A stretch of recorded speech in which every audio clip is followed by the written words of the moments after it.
You know the Sermon on the Mount, the parables, the miracles. You can picture the crowds, the fishermen-turned-disciples, the path to Jerusalem. But can you name the people who ate at the same table as Jesus, who walked the dusty streets of Nazareth with him, who might have argued over the last piece of bread in that small household? The Gospels give us a fleeting list, names that appear almost as an aside, Mark 6-3.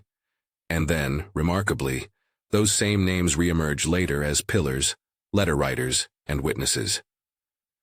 The story of Jesus' brothers is, in its way, one of the most surprising human dramas in the New Testament, familiarity turning into skepticism, private estrangement remade into public witness. Today we begin a careful, imaginative, and historically minded exploration of those unique lives you probably never knew existed. Imagine Nazareth at dawn. The village is a cluster of low stone houses on the slopes of a hill, each roof a terrace where bread bakes and water jugs wait in the morning sun. The air smells of olive oil and dust, of baked barley and the resin of tools. Sound is constant but subtle, the clinking of pottery, a neighbor's sheep bleating, children racing between alleys.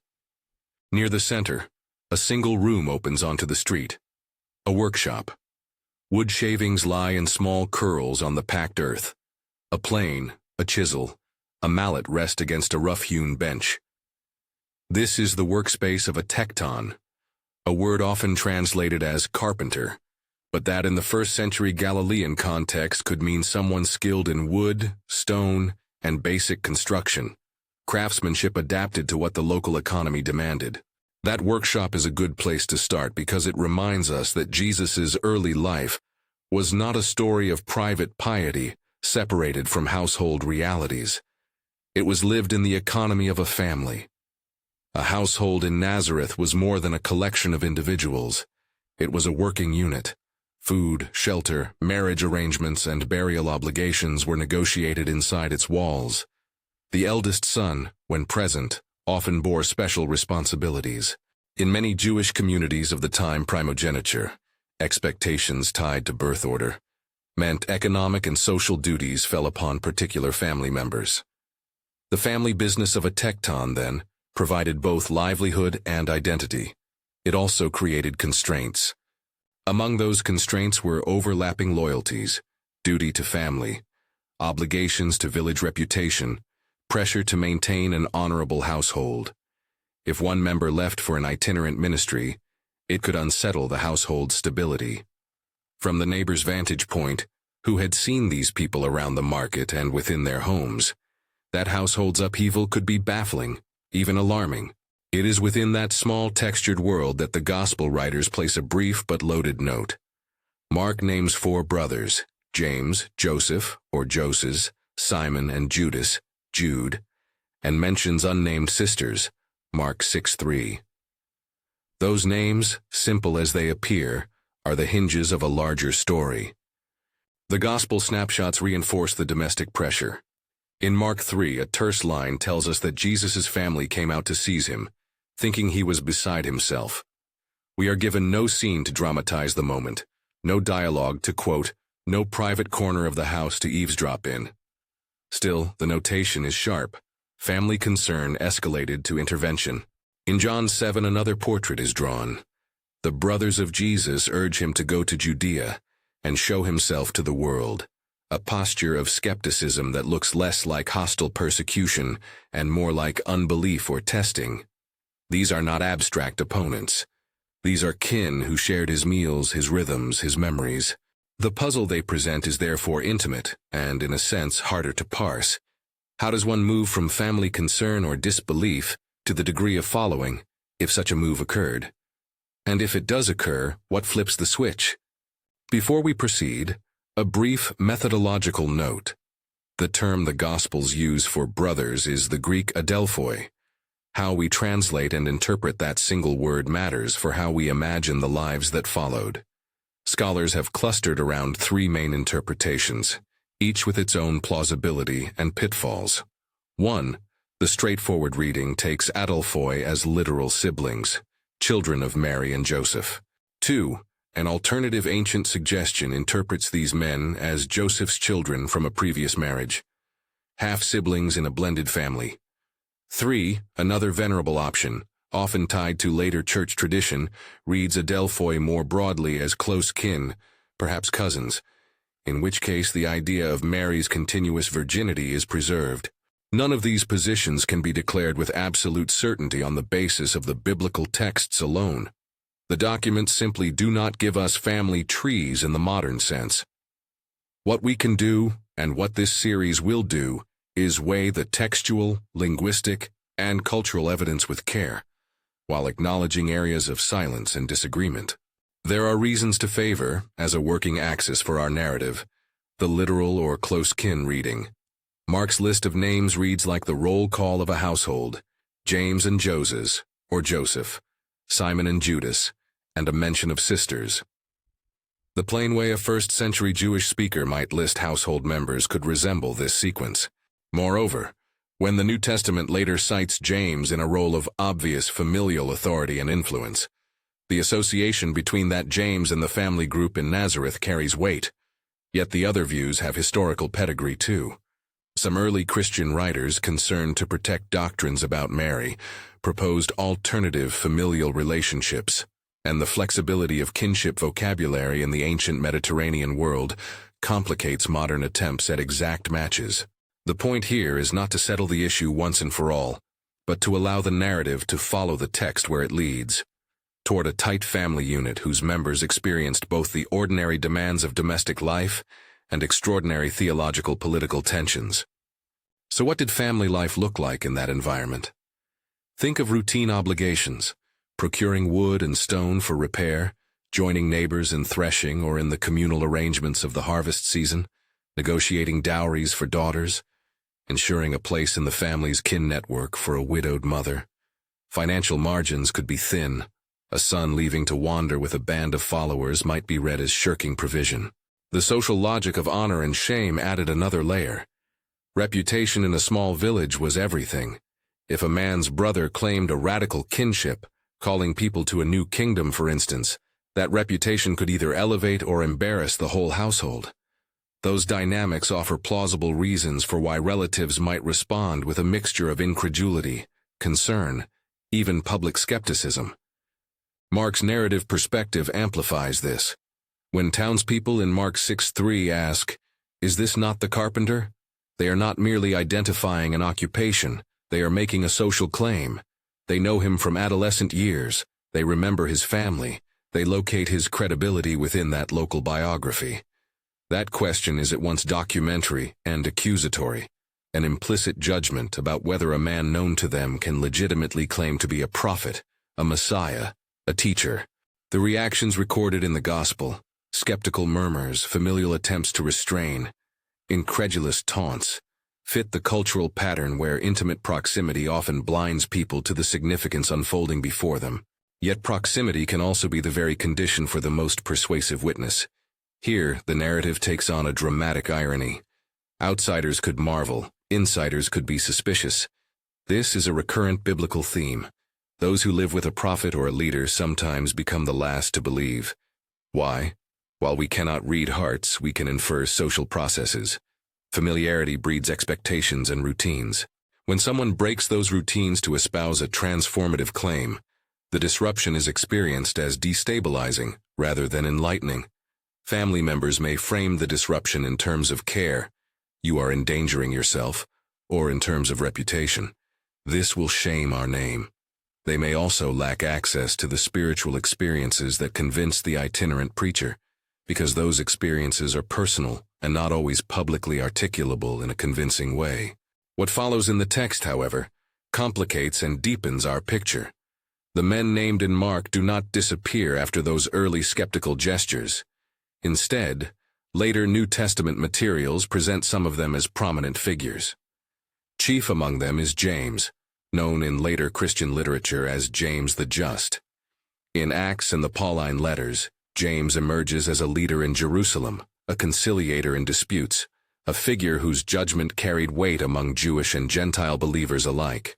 The trajectory implied here, family skepticism to ecclesial leadership, is not merely biographical curiosity. It is an interpretive problem. How and why did that transformation occur?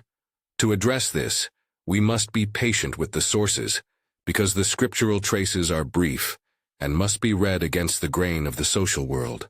Before we pull on the threads that might explain James's conversion and elevation, it is worth pausing to map the three interpretive options for brothers more fully, placing them within their historical arguments and showing why each persists. The literal siblings view reads the gospel text at face value. Mary and Joseph are the parents, the named men are their sons, the unnamed sisters are daughters of the same household. Its strengths are simplicity and textual plausibility. It explains why the community in Nazareth would feel such personal investment in Jesus. It also aligns naturally with later references to James and Jude that present them as insiders who knew Jesus' life intimately. On the downside, this reading collides with later theological claims and certain patristic assertions about Mary's perpetual virginity, which, if held as an interpretive commitment, push readers toward alternative explanations.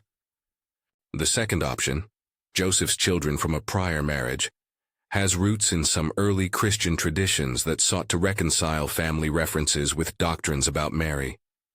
In this view, Joseph is seen as a widower who entered marriage with Mary already bearing children from an earlier union.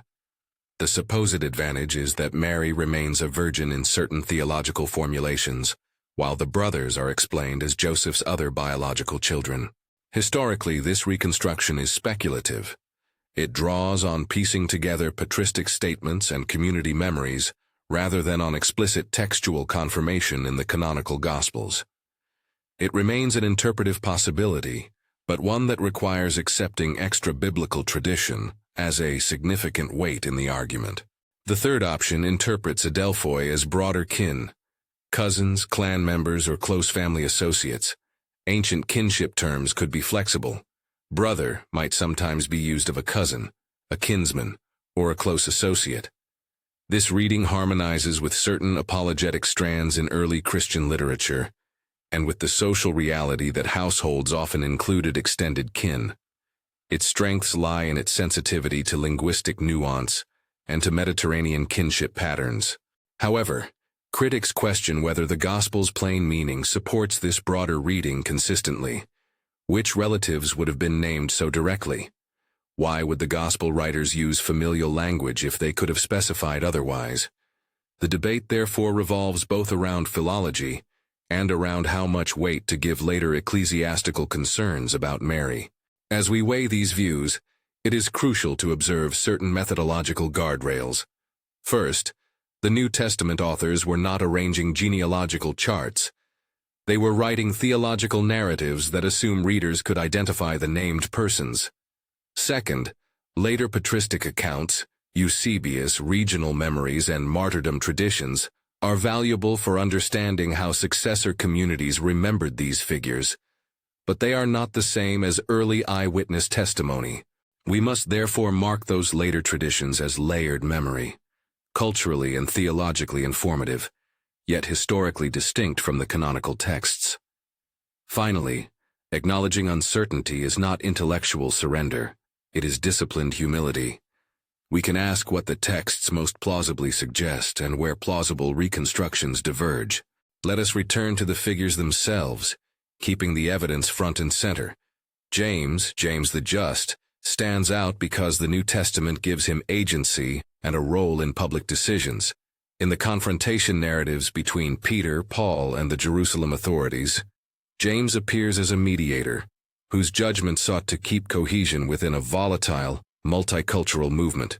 The Acts account of the Jerusalem gathering, often referred to as the Jerusalem Council, places him as a figure who hears arguments and then issues a conciliatory verdict, Acts 15. Paul, in his letter to the Galatians, notes the significant deference he paid to James, Peter, and John, Galatians 2, when it came to recognizing the mission to the Gentiles and maintaining unity. The cumulative portrait is of a man whose public persona was defined by prudence, justice, and a centering concern for the nascent community's religious and social coherence. If this is the same James named as one of Jesus's brothers in Mark, his trajectory from domestic skepticism to community leader is one of the most instructive conversions in early Christianity. Jude, a brother named in Mark's list, surfaces differently. He becomes the reputed author of a brief but pointed epistle in the New Testament, a letter that warns against false teachers and calls the community to contend for the faith.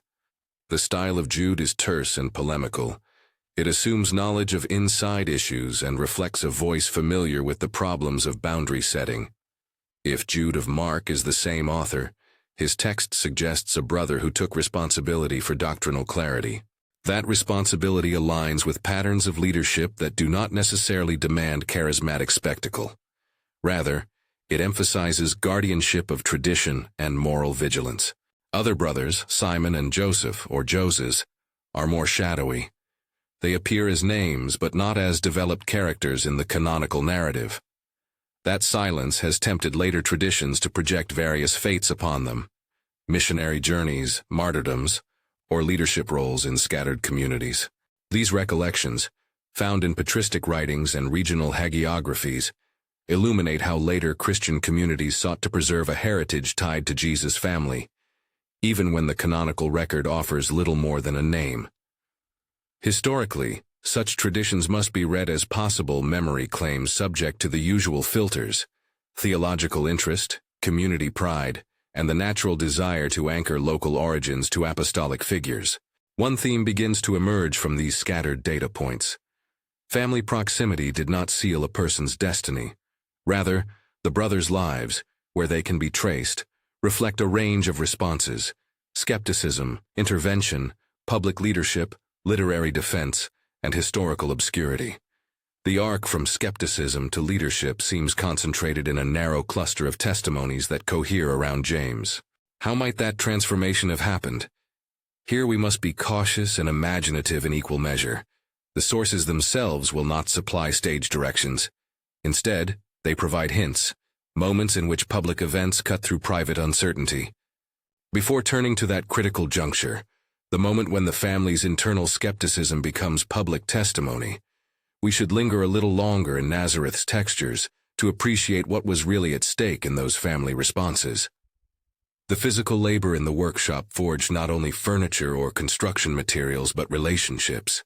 Hands calloused by tools learned patterns of cooperation, of reliance, of shared sweat. A family's reputation in a village could be tied to the quality of its work and the predictability of its comportment. If one member, Jesus, began to act in ways that attracted followers and criticism, those same hands and workbenches bore new burdens. The brothers would have seen people come and go, ask questions, perhaps insinuate that their household was abnormal. The social cost of scandal in a small community could translate to a material cost: fewer orders, fewer alliances, difficulties arranging marriages. Those were concrete stakes. Yet households are also places of memory.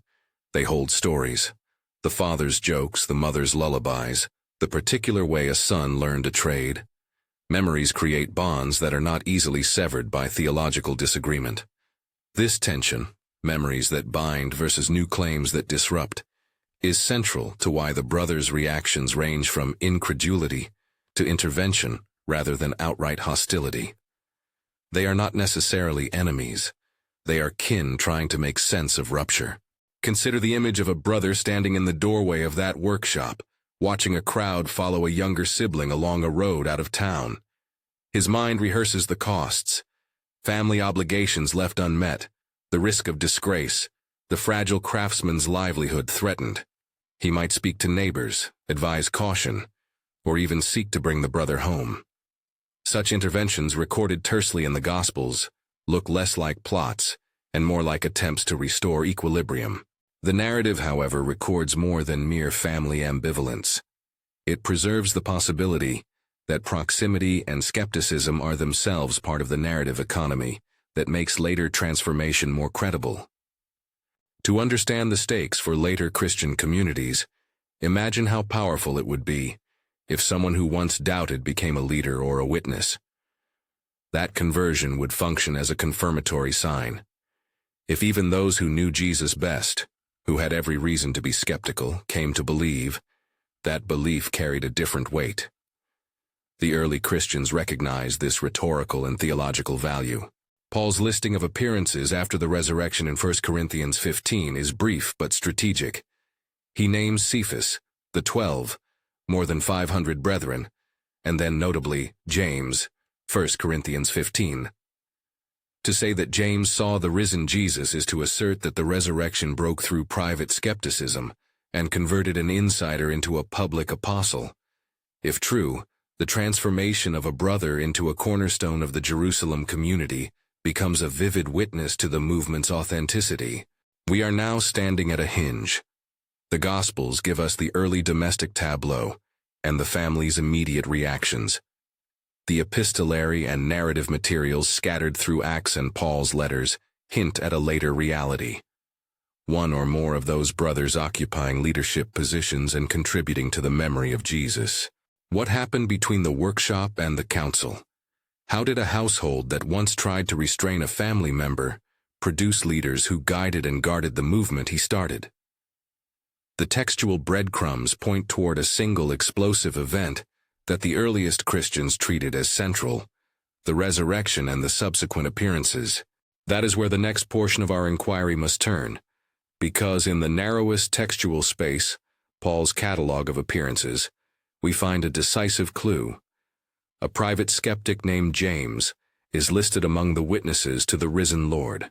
But before we follow that clue, it is important to mark how the family stories were received and reshaped in subsequent generations. Later, communal memories, filtered through theological lenses and local pride, produce variations, accounts of martyrdoms, of missionary voyages, of miraculous acts. Some of these recollections appear in patristic lists and regional hagiographies, others in traditions passed down by Jewish Christian circles or by local congregations eager to claim apostolic roots. These later memories are not the same as the original testimonies. They are memory layered upon memory. They reveal less about the historical particulars than about how communities tried to make sense of their origins, to trace authority, and to claim continuity. They also show a deep human desire to keep the family of Jesus alive in local conscientiousness. If the movement is true, its human seed ought to bear fruit in the lives of kin. We have thus reached a crucial interpretive posture. On the one hand, the text invites a straightforward reading. Brothers who knew Jesus, sometimes doubtful, sometimes resisting, sometimes leading. On the other hand, the discursive and theological world that followed complicates and sometimes reimagines these figures for ecclesial purposes. Confronting these two movements, textual thrift and imaginative memory, requires balance. We must let the Gospels and the earliest letters speak, and we must treat later traditions as contextual glaze rather than canonical substrate. At this juncture, the narrative tension tightens. The family's intimacy becomes the very arena where the most convincing testimony could be born. Skepticism among those closest to Jesus heightens the credibility of their later belief, if that belief can be demonstrated convincingly. The textual repository that foregrounds that demonstration is slim but pointed. Paul's list in 1 Corinthians 15, which includes an appearance to James, is one of those slender but vital clues. It suggests that something happened, something that broke through private skepticism and resulted in a publicly recognized conversion. What could that something be? The Gospels point us toward an event that reshapes the entire movement, the resurrection. But the shape of that event and how it affected the family unfolds in the intersection between memory and testimony, between the initial household fractures and the later community's consolidation. The moment when a brother transitions from doubt to leadership is not purely private. It carries communal repercussions. It becomes a hinge of narrative authority. It is also, for believers and curious readers alike, a human story of change. A craftsperson's sibling who once restrained now mediates in a council. A man whose voice later writes against false teachers was once not convinced. We stand then before the narrow but decisive textual window that historians and interpreters treat as a turning point. The path from Nazareth's workshop to the Jerusalem council passes through the testimony of the risen Jesus, a testimony that, if it includes James, reframes everything we have just surveyed. That appearance is the next scene to probe closely. The textual shape of Paul's catalog, the reasons the early community elevated James, and how personal doubt could become public leadership. But to understand that shift fully, and to grasp the unique lives behind the names, we must first look more closely at the social pressures within the family and the kinds of testimony that would convince a skeptic. How persuasive is a resurrection appearance in a culture that values public bodily evidence? What role did memory, communal ritual, and the private conviction of witnesses play in moving a family member from doubt to devoted leadership? Those are the questions that steer our investigation forward, and they are the lens through which the next section must read the key texts, the brief but incisive materials that may reveal how James's life turned from private reserve to public justification. We have traced the household origins, sketched the interpretive options for brothers, and set the stage for the pivotal moment. What follows must examine the textual kernel, where the conversion is most plausibly recorded, and weigh how that kernel was read by subsequent leaders and communities.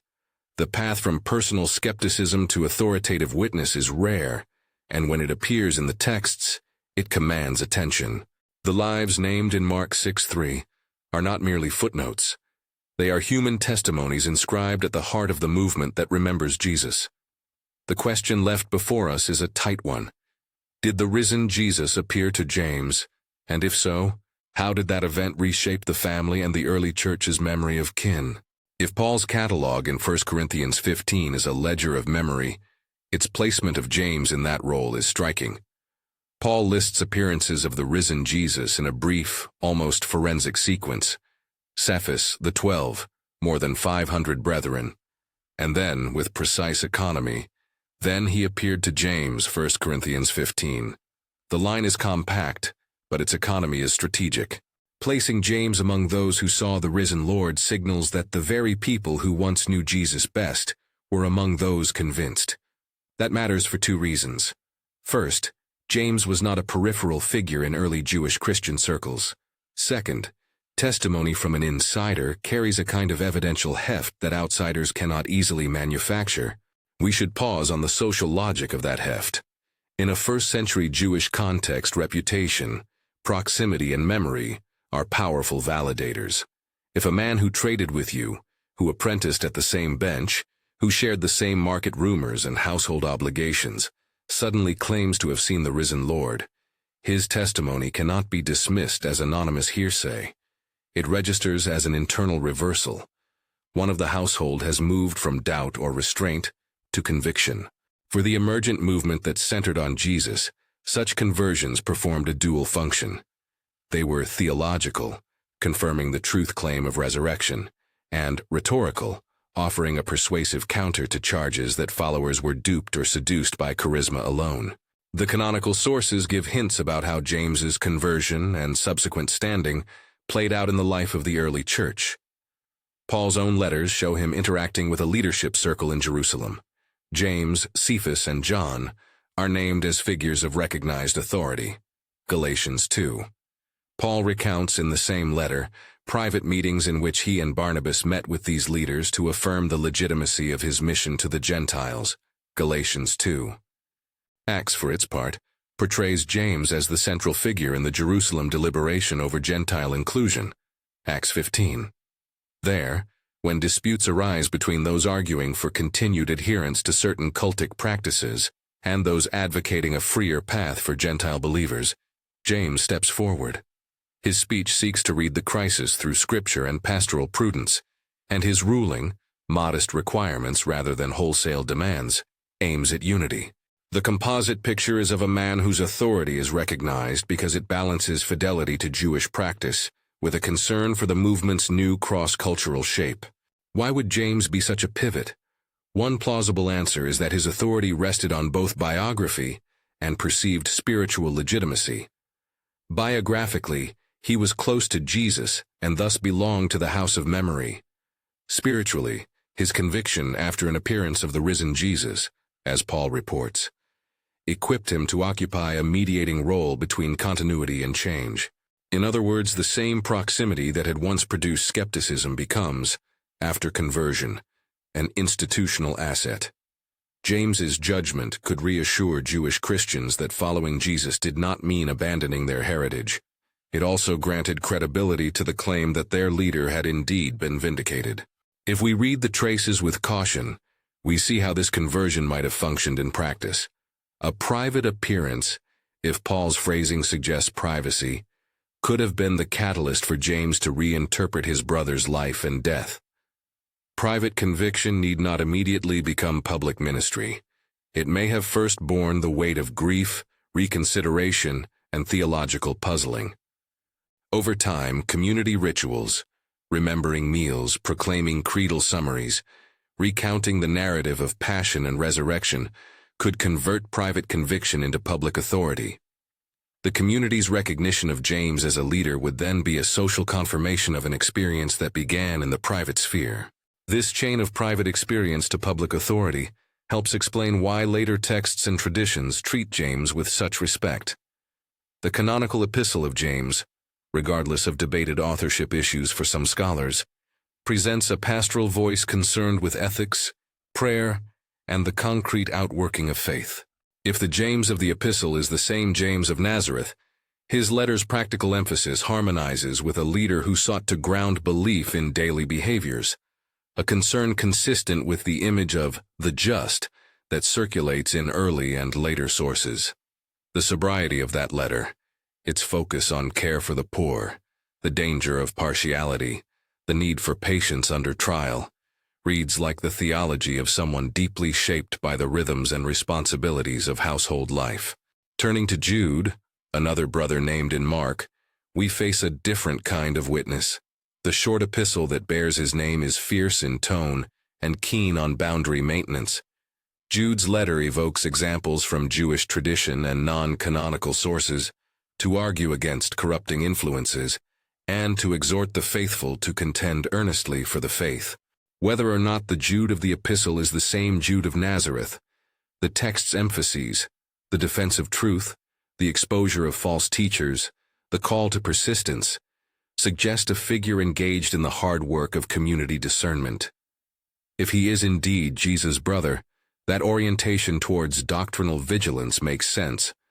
Someone who lived close to a formative household would understand how quickly teachings can be distorted, and would therefore take seriously the task of preserving integrity. The relative silence about Simon and Joseph, or Joses in the canonical record, invites speculation guided by caution. They are named, but their later deeds are not narrated in the Gospels. The gaps have been filled in numerous ways by subsequent memory. Some later Christian lists and regional traditions attribute missionary journeys, episcopal offices, or martyrdoms to them. Historically, however, these attributions must be handled as layered recollections, plausible inasmuch as early communities often connected apostolic names to local origins, but uncertain because the canonical texts do not elaborate. The silence itself is revealing. It shows how the early record preserves certain figures prominently, Peter, James, John, while others recede into nominal traces. That pattern reflects the contingencies of preservation, the priorities of particular communities, and the accidental survival of documents. What about the unnamed sisters briefly mentioned in Mark? Their anonymity in the text is a comment upon the gendered logics of ancient biographical memory. Women's names often go unrecorded in a literary culture that prioritized male lineages and public roles. Yet absence from the textual spotlight does not mean absence from the life of the movement. Women in early Palestine and in the earliest communities, wives, daughters, kin, played vital roles in household economies, in hospitality networks, and in the cultivation of communal memory. The sisters of Jesus, whatever their names, would have been interlocutors and kinfolk whose lives intersected with marriage arrangements, kinship negotiations, and local alliances. Some later traditions place women from Jesus' household in various roles of witness or caretaking, but again, those memories come through later lenses.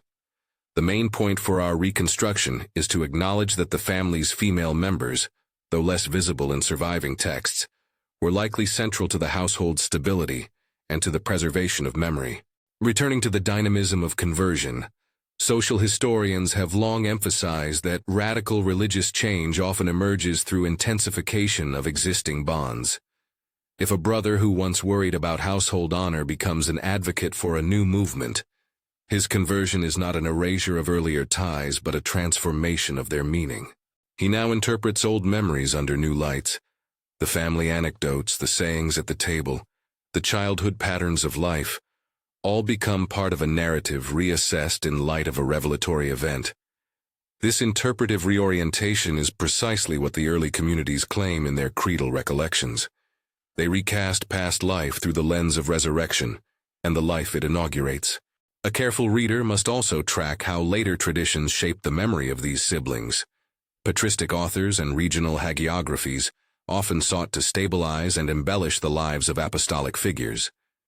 Eusebius, writing in the 4th century, collects traditions circulating in his time, and subsequent histories compile accounts that sometimes ascribe martyrdoms, travels, or extraordinary sanctity to the brothers.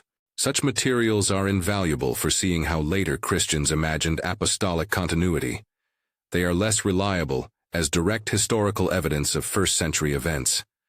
They tell us more about the theological and communal needs of later generations, how a church in search of roots and legitimacy reaches back and fashions narratives that connect local origins to apostolic memory.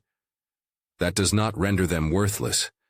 It simply demands that we read them as layers of memory, not as primary witness. A case in point is the variety of martyrdom traditions surrounding James. Josephus, the Jewish historian, offers a terse report of a James executed by the high priest Ananus in a context of political instability. An extra-Christian source that, if it refers to the same James, supplies independent attestation of his prominence and an abrupt end. Patristic accounts, meanwhile, add details, rhetorical color, and hagiographic motifs. The historian's report and the Church's recollections together construct a narrative that links leadership with suffering. But our posture must be modest. Josephus's note, if applicable, corroborates prominence and a violent death. The later stories elaborate motives and virtues that serve ecclesial memory. The theme of transformation through suffering is historically and theologically complex. On one hand, martyrdom narratives functioned in early Christianity as powerful testimonies that reinforced belief. Someone who dies rather than renounce conviction becomes persuasive witness. On the other hand, the impulse to attribute martyrdom to apostolic figures in later centuries reflects the community's need for exemplars and for sacrificial legitimacy. Distinguishing these impulses requires both textual sensitivity and historiographical circumspection. Beyond the specifics of each figure, the larger pastoral and theological lessons of this family story deserve attention. First, family is often the primary school of faith and doubt. The brothers' skepticism, whether born of care, of social anxiety, or of simple disbelief, reminds us that faith does not always begin at home. On the contrary, the closest relationships can be the hardest to transform.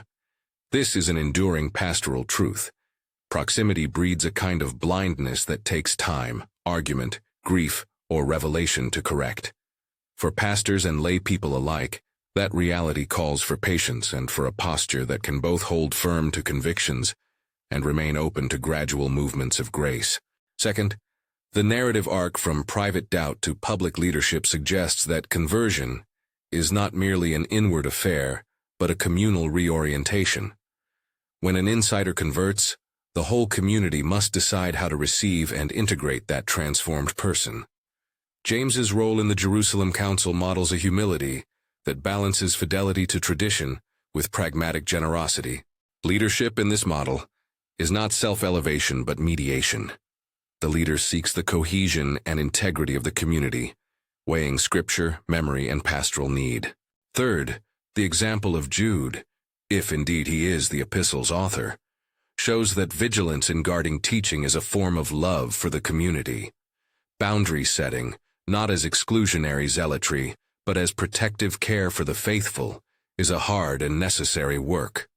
The letter's polemical tone underscores that early communities faced internal threats as well as external pressure. Holding to truth requires both firmness and charity. Fourth, the lacunae in the record, names unexpanded, sisters unnamed, teach historical humility. The biblical tradition does not give us exhaustive biographies. It offers narrative selections meant to serve theological, pastoral, and communal aims. From our modern vantage point, that lack is not merely frustration but invitation to cultivate humility in interpretation and charity in discussion.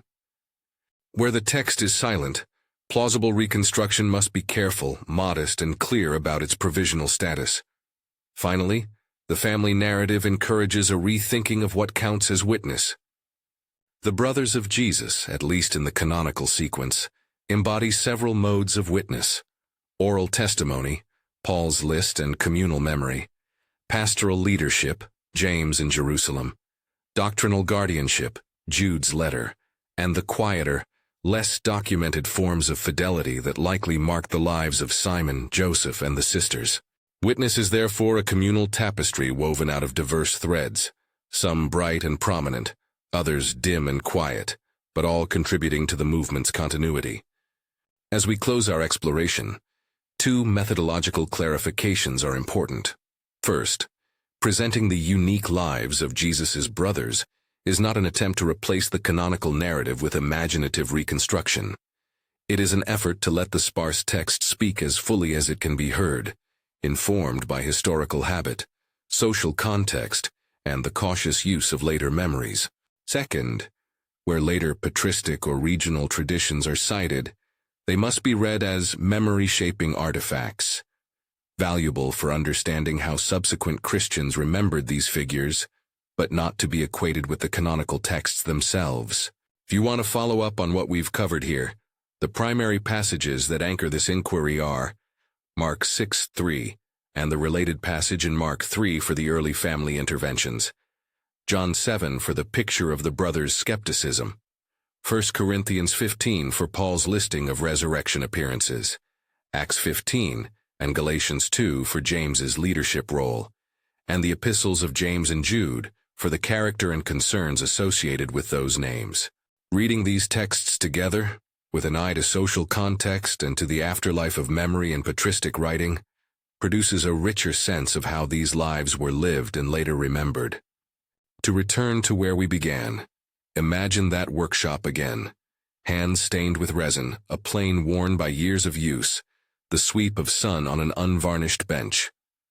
Those hands, whether they belonged to the brothers themselves or to the broader household that supported them, were at the center of a story that moved from the ordinary to the world-shaping.